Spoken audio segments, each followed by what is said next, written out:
Tip number 1, use weird sounds. I know you do it already. Creating a dance routine isn't something that needs to be explained with numbers and counts. Sometimes, or dare I say, most of the time, an effective yee-yee-ga is more effective at explaining the feeling and texture of a movement than a 5EM6. This is because numbers reflect when to do a movement, but sounds do a much better job at reflecting how to do a movement. For instance, when you hear this bass sound, what sound or automatopoeia would you use to represent it?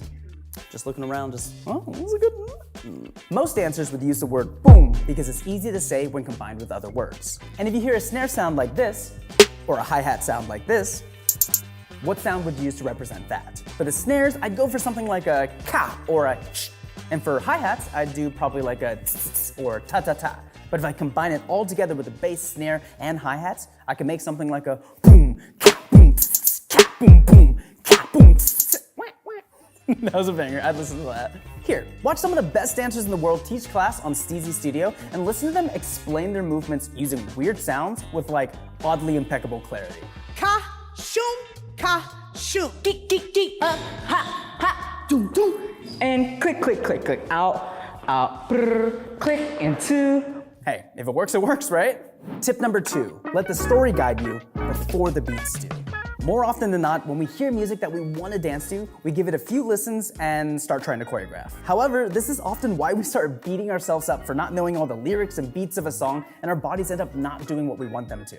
But what if I told you you shouldn't start there, but should instead start with world building? Step 1 of this process would be to listen to the song and build a fantasy world in your head based on the lyrics, mood, or anything. What does this world look like? What are the objects around you? Is the gravity heavy or light?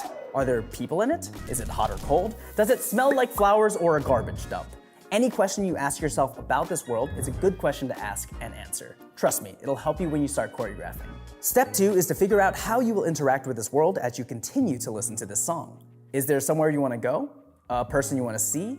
Is there any goal at all? What do you want or need to touch, pick up, or look at from a distance? How is the song shaping your interactions and goals? Step 3.